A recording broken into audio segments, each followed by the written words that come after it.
안녕하세요. 여러분의 건강 표지판입니다.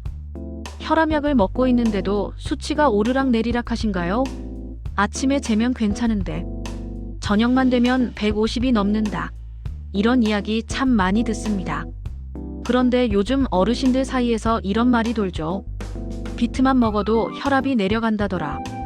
과연 사실일까요? 그냥 유행일까요? 오늘은 이 이야기를 차분하게 풀어보겠습니다.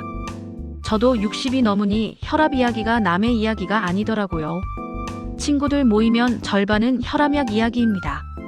그런데 어느 날 한 친구가 그러더라고요. 나 요즘 비트즙 먹는데 혈압이 좀 안정된 것 같아. 그래서 저도 자료를 찾아보고 여러 자문 내용을 참고해봤습니다.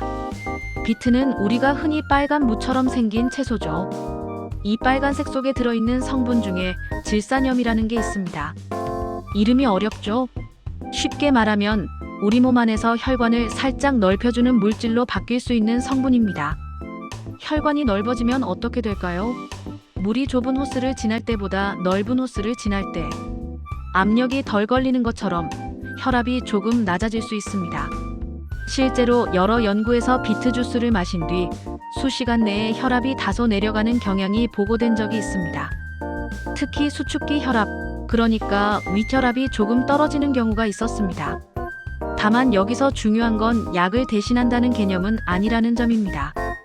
도움이 될 수 있다는 이야기지 누구에게나 똑같이 나타난다고 단정할 수는 없습니다. 그럼 어떤 분들에게 특히 관심을 가질 만할까요? 첫째, 경계성 고혈압이신 분들. 아직 약을 시작하지 않았지만 수치가 살짝 높은 분들. 둘째, 이미 약을 드시지만 생활습관 개선을 함께 하고 싶은 분들.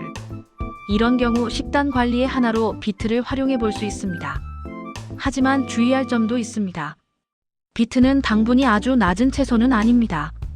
당뇨가 있으신 분은 즙 형태로 과하게 드시는 건 조심하셔야 합니다.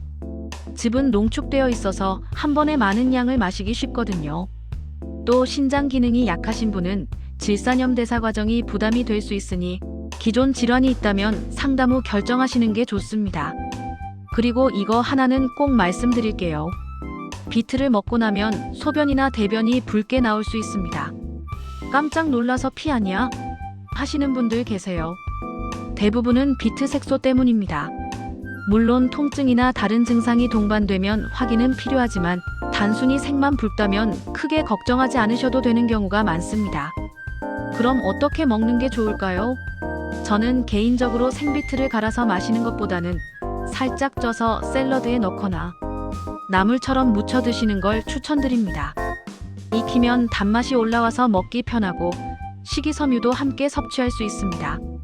식이섬유는 장 건강에도 도움을 줄 수 있고 혈압 관리에 중요한 체중 조절에도 간접적으로 영향을 줄 수 있습니다.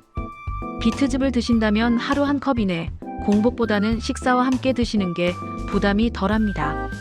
처음 시작하실 땐 소량으로 몸 반응을 보세요. 혈압은 집에서 꾸준히 재보시고요. 일주일, 2주일 기록을 보면 내 몸에 맞는지 감이 옵니다. 그리고 한 가지 더. 혈압은 음식 하나로 해결되는 문제가 아닙니다. 짜게 먹는 습관, 운동 부족, 수면 부족, 스트레스. 이런 것들이 더 큰 영향을 줍니다.